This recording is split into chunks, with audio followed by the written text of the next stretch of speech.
తదుపరి ఈ కార్యక్రమాన్ని ఉద్దేశించి నంద్యాల గౌరవ పార్లమెంట్ సభ్యురాలు వారిని మాట్లాడవలసిందిగా కోరుతున్నాం.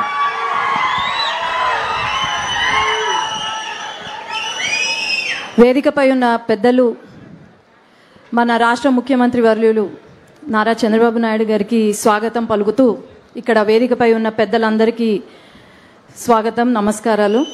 అట్లాగే ఈరోజు మన మల్యాల గ్రామానికి హెచ్ఎన్ఎస్ఎస్ బటన్ నొక్కడానికి, జలహారతి ఇవ్వడానికి వచ్చిన మన ముఖ్యమంత్రి గారు మొట్టమొదటిసారి ఎవ్వరూ రాలేదు, కానీ మన ముఖ్యమంత్రి గారు వచ్చారు అంటే రైతు పడే కష్టం తెలుసు, రైతుల పడే నష్టం తెలుసు. ఒక రాయలసీమ రైతు బిడ్డగా ఈరోజు రైతులను ఆదుకుంటూ రాష్ట్రాన్ని ముందుకు తీసుకెళ్తున్నారు మన చంద్రబాబు నాయుడు గారు. అట్లాగే మనం గమనిస్తే గత పాలనలో అసలు రైతులను పట్టించుకోకుండా పక్కన పెట్టి, మరి మనం అధికారంలోకి రాగానే వెంటనే హెచ్ఎన్ఎస్ఎస్కి దాదాపు 6 లక్షల హెక్టార్లు ఏకర్స్ పారిచ్చే ప్రాజెక్ట్ని ముందుకు తీసుకెళ్తూ ఎంతో మంచి పని చేస్తున్నారు సార్. అట్లాగే ఇక్కడ కొన్ని ఇబ్బందులు ఉన్నాయి సార్. ఏదైతే అలగనూరు ప్రాజెక్ట్ అది ఇంకా పట్టించుకోని పరిస్థితిలో మీరు వచ్చి దాన్ని ఆదుకొని ఇక్కడ శాంక్షన్ చేశారు. ముఖ్యంగా దానికి ధన్యవాదాలు తెలియజేస్తున్నాను. అట్లాగే ఇక్కడ కొన్ని ట్రాన్స్ఫార్మర్స్ బిగించకుండా ఉన్నారు సార్, కొన్ని లిఫ్ట్ ఇరిగేషన్స్కి. అది కూడా ఇమ్మీడియట్గా పెట్టించాలి, ఎందుకంటే రైతులు ఓన్లీ రెయిన్ ఫెడ్ వర్షపాతానికి ఆధారపడి ఉన్నారు సార్ ఇక్కడ. కాబట్టి ఇవన్నీ కూడా మనకు రిజర్వాయర్స్ వస్తే బాగుంటుంది. అట్లాగే గుండ్రేవుల కూడా టీఎంసీని కెపాసిటీని పెంచితే బాగుంటుంది. సిద్ధేశ్వరం కూడా రిజర్వాయర్ ఉంటే బాగుంటుంది సార్. అట్లాగే పల్లెలో మేము వెళ్తూ ఉన్నాము, డోర్ టు డోర్ చేస్తున్నప్పుడు ఎంతో సంతోషంగా ఉన్నారు. వైసీపీ నాయకులు ఏదో మాట్లాడుతున్నారు, కానీ ఇక్కడ ప్రతి ఒక్కరూ నందికొట్కూరు నియోజకవర్గమే కాదు, నంద్యాల పార్లమెంట్లో ప్రతి ఒక్కరూ చాలా సంతోషంగా ఉన్నారు. ముఖ్యంగా ఇక్కడ ఉన్న మహిళలు సార్ ఎంతో సంతోషంగా ఉన్నారు. పెన్షన్లు అయితేనేమి, లేకపోతే తల్లికి వందనం అయితేనేమి చాలా సంతోషంగా ఉన్నారు. ఇట్లాగే ప్రతిసారి మేము ముందు ఉండి మళ్ళీ తెలుగుదేశం పార్టీ ఎప్పటికీ ఇక్కడ జెండా ఎగరవేయాలని కోరుకుంటూ అందరికీ ధన్యవాదాలు. తదుపరి ఈరోజు ఈ కార్యక్రమాన్ని ఉద్దేశించి నీటిపారుదల శాఖ మంత్రివర్యులు వారిని మాట్లాడవలసిందిగా కోరుచున్నాం.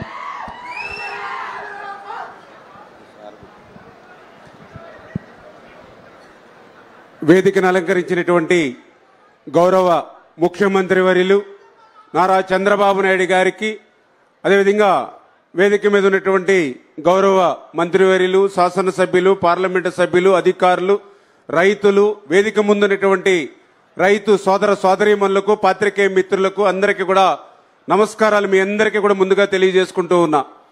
ఈరోజు చాలా సంతోషం, చాలా ఆనందం.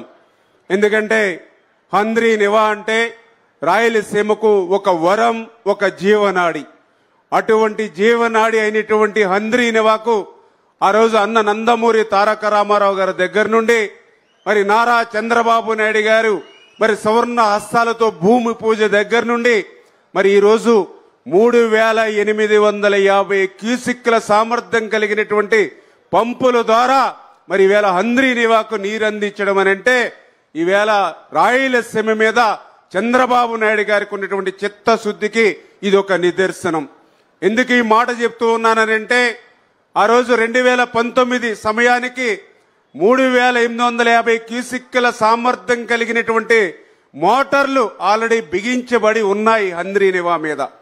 ఆ రోజు అధికారంలోకి వచ్చినటువంటి ముఖ్యమంత్రి 2020 కల్లా హంద్రీ నివాను వైండింగ్ చేసి, లైనింగ్ చేసి ఆ 3850 క్యూసిక్లు నీరు ఇస్తానని ప్రగల్భాలు పలికాడు.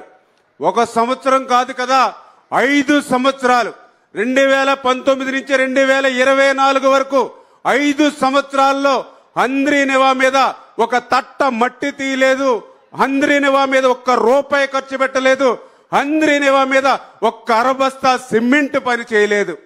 పనులు చేయకపోయాడు. ఇంకా ఎంత అన్యాయం అని అంటే ఆ రోజుల్లో ఏదైతే ఆ యొక్క మోటార్లకు అయినటువంటి కరెంటు బిల్లులు కూడా బకాయి పెట్టినటువంటి వ్యక్తి ఆ రోజు ఉన్నటువంటి ముఖ్యమంత్రి. అంటే నాకు తెలుసుండి నేను పరిశీలించిన దాని మీదట ఈ యొక్క రాయలసీమకు ఏ ముఖ్యమంత్రి చేయనటువంటి ద్రోహం దగ జగన్మోహన్ రెడ్డి చేశాడనే దానికి అంద్రీ నివా యొక్క ఉదాహరణ అని చెప్పి సందర్భంగా తెలియజేసుకుంటూ 5 సంవత్సరాల్లో ఆయన చేయనటువంటి పనిని 5 సంవత్సరాల్లో మరి ఆ 3850 క్యూసిక్లకు సామర్థ్యం అవసరమైనటువంటి వైండింగ్ ఆయన చేయనటువంటి పనిని ఒక్క సంవత్సరంలో చేసి చూపించినటువంటి వ్యక్తి నారా చంద్రబాబు నాయుడు గారు అనేటువంటి విషయం.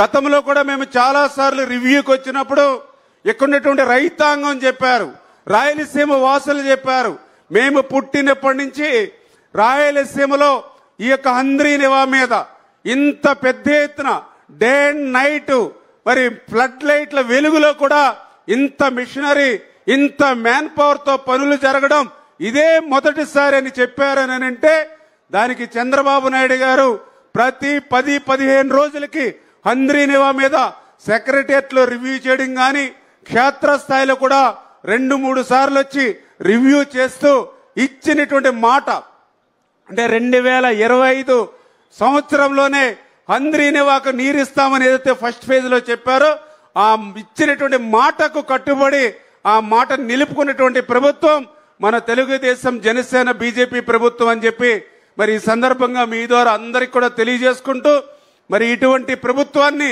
మనం కూడా ఆదరించవలసినటువంటి అవసరం. ఎందుకంటే ఈరోజు 3890 కోట్ల రూపాయలు అంద్రీ నివాకు పెట్టి ఈవేళ 8 లక్షల ఎకరాలకు మరి సాగునీరు అందించాలనేటువంటి ప్రయత్నం మరి ఈవేళ ముఖ్యమంత్రిగా చంద్రబాబు నాయుడు గారు చేస్తూ ఉంటే మరొక నాయకుడు చెప్తూ ఉన్నాడు రప్ప రప్ప అంటూ నరుక్కుంటూ పోతానని చెప్పి. మరి ఈవేళ ఏదైతే చంద్రబాబు నాయుడు గారు 3890 కోట్లు పెట్టి 20 లక్షల మంది ప్రజలు ఎవరైతే ఉన్నారో ఈ అంద్రీ నివా ద్వారా మరి వాళ్ళందరి యొక్క దాహార్తిని తీర్చాలని చెప్పి ఈ నాయకుడు ఇక్కడ పనిచేస్తూ ఉంటే మరి ఆ వ్యక్తి చెప్తూ ఉన్నాడు ఏదో గంగమ్మ జాతరలో పొట్టేళ్లు నరికినట్టుగా నరుగుతారని. అంటే ఈవేళ నవ మోసాలు మోసినటువంటి తల్లి ఆ బిడ్డలు లేకుండా చేస్తానని ఆయన చెప్తున్నటువంటి పరిస్థితి. ఎవరైతే పెళ్లిళ్ళయి మరి భర్తతో కాపురం చేయవలసినటువంటి ఆ మహిళలకు మరి రేపు భర్త లేకుండా చేస్తానని అంటే ఈ రకంగా సమాజంలో మానవత్వంతో మరి చంద్రబాబు నాయుడు గారు పనిచేస్తూ ఉంటే రాక్షసత్వంతో మరి ఆ రోజు ఉన్నటువంటి ముఖ్యమంత్రి ఈ రోజు ఉన్నటువంటి మరి ఆ యొక్క ప్రతిపక్ష నాయకుడు మాట్లాడుతూ ఉన్నాడనంటే ప్రజలు బేరీ చేసుకోవాల్సిన అవసరం ఉంది. ఖచ్చితంగా రేపు రాబోయేటువంటి రోజుల్లో కూడా మరి యొక్క రాయలసీమను ఒక రతనాల సీమగా మళ్ళీ రాయలసీమను ఒక పచ్చని పైరులా మార్చేటువంటి విధంగా చంద్రబాబు నాయుడు గారు చేస్తున్నటువంటి కృషికి మనందరం కూడా మద్దతు పలకాలని చెప్పి మరొక్కసారి మీ ద్వారా అందరినీ కూడా కోరుకుంటూ సెలవు తీసుకుంటున్నాం. Thank you. తదుపరి